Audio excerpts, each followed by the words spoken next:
ಸ್ನೇಹಿತರೆ, ಬಹಳಷ್ಟು ಜನ ಆಪ್ಷನ್ ಬೈ ಮಾಡೋದು ಬಿಟ್ಟು ಈಗ ಫ್ಯೂಚರ್ ಬೈ ಮಾಡ್ಲಿಕ್ಕೆ ಸ್ಟಾರ್ಟ್ ಮಾಡ್ತಾ ಇದ್ದಾರೆ.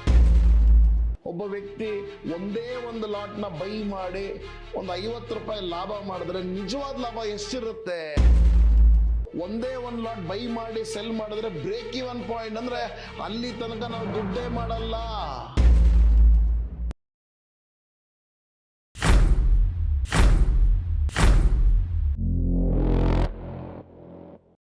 ಹಾಯ್ ಫ್ರೆಂಡ್ಸ್, ನಮಸ್ಕಾರ.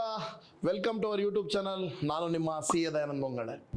ಸ್ನೇಹಿತರೆ, ಬಹಳಷ್ಟು ಜನ ಆಪ್ಷನ್ ಬೈ ಮಾಡೋದು ಬಿಟ್ಟು ಈಗ ಫ್ಯೂಚರ್ ಬೈ ಮಾಡ್ಲಿಕ್ಕೆ ಸ್ಟಾರ್ಟ್ ಮಾಡ್ತಾ ಇದ್ದಾರೆ. ಯಾಕೆ ಅಂತ ನೋಡಿದಾಗ, ಇಲ್ಲಪ್ಪ ಆಪ್ಷನ್ಸ್ನಲ್ಲಿ ಪ್ರೀಮಿಯಂ ಕರಗೋಗುತ್ತೆ, ಫ್ಯೂಚರ್ಸ್ನಲ್ಲಿ ಏನು ಕರಗಲ್ಲ ಅಂತ ಅನ್ಕೊಂತಾರೆ. ಆದರೆ ಅದರಲ್ಲಿ ಇರ್ತಕ್ಕಂತಹ ಇಂಟರ್ನಲ್ ಚಾರ್ಜಸ್ಗಳನ್ನು ಅವರು ಗಮನಕ್ಕೆ ತಗೊಂಡಿರಲ್ಲ. ನಮಗೆ ಗೊತ್ತು, 2026 ಬಜೆಟ್ನಲ್ಲಿ 0.02% ಇರ್ತಕ್ಕಂಥ STTಯನ್ನು 150% ಜಾಸ್ತಿ ಮಾಡ್ತಾರೆ. ಅಂದರೆ ಈಗ 0.05%ಗೆ ಏರಿಕೆ ಮಾಡಿರ್ತಕ್ಕಂಥದ್ದು. ಹಾಗಾದರೆ ಒಬ್ಬ ವ್ಯಕ್ತಿ ಒಂದೇ ಒಂದು ಲಾಟ್ನ ಬೈ ಮಾಡಿ ಒಂದು 50 ರೂಪಾಯಿ ಲಾಭ ಮಾಡಿದ್ರೆ ನಿಜವಾದ ಲಾಭ ಎಷ್ಟಿರುತ್ತೆ ಅಂತ ನೋಡುವಾಗ STTಯನ್ನು ಇಗ್ನೋರ್ ಮಾಡೋ ಹಾಗಲೇ ಇಲ್ಲ. ಸ್ನೇಹಿತರೆ, now I want to explain you what is STT, how much it is now, ಹಾಗೂ ಒಂದೇ ಒಂದು ಲಾಟ್ ಬೈ ಮಾಡಿ ಸೆಲ್ ಮಾಡಿದ್ರೆ ಬ್ರೇಕ್ ಇವನ್ ಪಾಯಿಂಟ್, ಅಂದ್ರೆ ಅಲ್ಲಿ ತನಕ ನಾವು ದುಡ್ಡೇ ಮಾಡಲ್ಲ. ಎಲ್ಲಿ ತನಕ? ಹಾಗಾದ್ರೆ ಸ್ನೇಹಿತರೆ ಬನ್ನಿ. ಸ್ನೇಹಿತರೆ, ಒಬ್ಬ ವ್ಯಕ್ತಿ ಒಂದೇ ಒಂದು ಲಾಟ್ ಫ್ಯೂಚರ್ನ ನಿಫ್ಟಿಯ ಬೆಲೆ 24,000 ಇರುವಾಗ ಖರೀದಿ ಮಾಡ್ತಾರೆ. ಒಂದು 50 ಪಾಯಿಂಟ್ ಮುಂದೆ ಹೋಗ್ತಿದ್ದಂಗೆ ಹಿ ವಿಲ್ ಎಕ್ಸಿಟ್. ಏನಾಗುತ್ತೆ ಅವಾಗ ಅಂತ ನೋಡಿದಾಗ, ಬೈ ಮಾಡಿದ value 24,000 into 65, 15,60,000 actual value. Yes, ಕೊಟ್ಟಿರ್ಬೋದು, ನಮ್ಮ ಹತ್ರ ಮಾರ್ಜಿನ್ ಮನಿ ಕಲೆಕ್ಟ್ ಮಾಡಿರೋದು 2 ಲಕ್ಷದ ಒಳಗೆ, ಎಸ್ ಅಂಡರ್ಸ್ಟುಡ್. ಆದರೆ STT ಎದ್ರ ಮೇಲೆ ಕ್ಯಾಲ್ಕುಲೇಟ್ ಆಗುತ್ತೆ ಅಂದರೆ on the sale value. Sale value ಎಷ್ಟಿದೆ? 24,050 ಇಂಟು 65 ಮಾಡಿದಾಗ 15,63,250 is the sale value.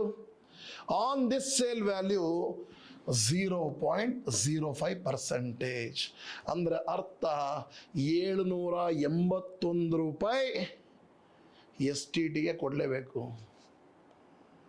So this is the charges collected by the government as a securities transaction taxes. So ಹಾಗಾದರೆ ಅವ್ರು ಮಿಸ್ಟರ್ ಎಕ್ಸ್ ಅನ್ನೋರು, ಫಾರ್ ಎಕ್ಸಾಂಪಲ್, ಅವ್ರೇನಾದರೂ 50 ಪಾಯಿಂಟ್ ಲಾಭ ಮಾಡಿಬಿಟ್ಟೆ ನಾನು, 50 point ಒಂದು ನಿಫ್ಟಿನಲ್ಲಿ 65 lot size ಇದೆ, ನಾನು 3,250 ರೂಪಾಯಿ ಲಾಭ ಮಾಡಿದೆ ಅಂತ ಅಂದ್ಕೊಂಡ್ರೆ, ಹೋಲ್ಡ್ ಆನ್, ಫಸ್ಟ್ ನೋಡೋಣ. ಬ್ರೋಕರೇಜು ಆಯಿತು 40 ರೂಪೀಸ್ ಬ್ರೋಕರೇಜ್ ಕೊಟ್ವಿ. STT 781 ರೂಪಾಯಿ ಕೊಟ್ವಿ.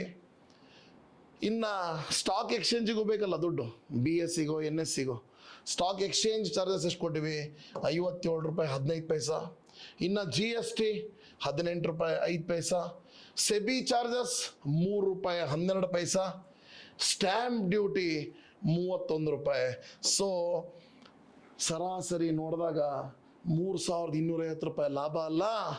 ಈ ಎಲ್ಲ ಟ್ಯಾಕ್ಸ್ಗಳು ಚಾರ್ಜಸ್ಗಳನ್ನು ತೆಗೆದ್ಮೇಲೆ ಉಳಿದಿರ್ತಕ್ಕಂಥ ಲಾಭ ಸ್ನೇಹಿತರೆ 2,318 ರೂಪಾಯಿ 68 ಪೈಸಾ. ಅಂದರೆ ಅರ್ಥ 50 ರೂಪಾಯಿ ಲಾಭ ಮಾಡಿರಬಹುದು, ಚಾರ್ಜಸ್ ಆರ್ ತೆಗೆದ್ಮೇಲೆ 14.33 ಚಾರ್ಜ್ ತೆಗೆದ್ಮೇಲೆ ಉಳಿದಿರ್ತಕ್ಕಂಥದ್ದು ಕೇವಲ 35 ರೂಪಾಯಿ 66 ಪೈಸಾ. ಸ್ನೇಹಿತರೆ, ಈ ಒಂದು ಅರ್ಥ ಆಗಿರ್ಬೋದು ನಿಮಗೆ. 50 ರೂಪಾಯಿ ಲಾಭ ಮಾಡಿದ್ರೆ 50 ರೂಪಾಯಿ ಲಾಭ ಮಾಡಿದೆ ಅಂತ ಅನ್ಕೋಬೇಡ್ರಿ. ಒಂದು ಲಾಟಿಗೆ 14 ರೂಪಾಯಿ 33 ಪೈಸಾ is itself is a charges. So 24,000 buy ಮಾಡಿರ್ತಕ್ಕಂಥವ್ರು 24,014 ರೂಪಾಯಿ 33 ಪೈಸಕ್ಕೂ ಕಾಣಿಸ್ತಾ ಇದ್ರೆ ನಾವು ಏನೂ ಲಾಭ ಮಾಡಿಲ್ಲ. ಅಲ್ಲಿಂದ ಮುಂದೆ ಹೋದರೆ ಮಾತ್ರ ಲಾಭ. ಸ್ನೇಹಿತರೆ, ಈ ವಿಡಿಯೋ ನಿಮಗೆ ಚಾರ್ಜಸ್ ಬಗ್ಗೆ ಹೇಳಲಿಕ್ಕೆ ನಾನೊಂದು ಪ್ರಯತ್ನ ಮಾಡಿದೆ. ಇದೇ ರೀತಿ ನಿಮಗೇನಾದರೂ ಸರ್ ಹಾಗಾದರೆ ಆಪ್ಷನ್ಸ್ನಲ್ಲಿ ಮಾಡಿದರೆ ಎಷ್ಟಾಗಿರ್ತಾ ಇತ್ತು ಅಂತ ನಿಮಗೆ ಅನಿಸ್ತಾ ಇದ್ದರೆ ಕಾಮೆಂಟ್ ಮಾಡಿ ಆಪ್ಷನ್ಸ್ ಅಂತ. Definitely I will come out with one more video. ಆಪ್ಷನ್ಸ್ನಲ್ಲಿ ಆಗಿದ್ರೆ ಎಷ್ಟು ಚಾರ್ಜ್ ಆಗಿರೋದು ಅನ್ನೋದ್ರ ಬಗ್ಗೆ ಹೇಳುವಂತಹ ಪ್ರಯತ್ನ, ಹಾಗೂ ಫ್ಯೂಚರ್ಸ್ ಮತ್ತು ಆಪ್ಷನ್ಸ್ ಎರಡನ್ನೂ ಸೇರಿಸ್ಕೊಂಡ್ಬಿಟ್ಟು ಅದನ್ನು ಹೇಳುವಂಥ ಪ್ರಯತ್ನ ಮಾಡ್ತೀನಿ.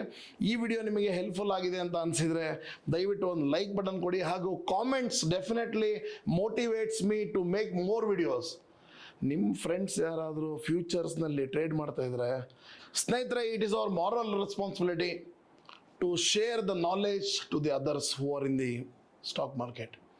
ನಿಮ್ಮ ಸ್ನೇಹಿತರುಗಳು ಕೂಡ ಫ್ಯೂಚರ್ಸ್ನಲ್ಲಿ ಆಪ್ಷನ್ಸ್ನಲ್ಲಿ ಟ್ರೇಡ್ ಮಾಡ್ತಾ ಇದ್ದಾರೆ ಅಂದರೆ ದಯವಿಟ್ಟು ಇದನ್ನು ಅವರಿಗೆ ಫಾರ್ವರ್ಡ್ ಕೂಡ ಮಾಡಿ, ಹಾಗೂ ಅವ್ರಿಗೂ ಒಂದು ನಾಲೆಜ್ ಕೂಡ ವೃದ್ಧಿ ಆಗಲಿ. ಅದೇ ರೀತಿ ಅವ್ರೇನಾದ್ರು ಲಾಸ್ ಮಾಡ್ಕೊತಾ ಇದ್ದರೆ ಹೆಡ್ಜ್ ಮಾಡಲಿಕ್ಕೆ ಹೇಳಿ, ಹೆಡ್ಜ್ ಮಾಡಿಕೊಂಡು let them know their loss, let us leave the profits to the market ಅಂತ ಹೇಳ್ತಾ ಇವತ್ತಿನ ವಿಡಿಯೋ ಮುಗಿಸ್ತಾ ಇದ್ದೀನಿ. Thank you so much.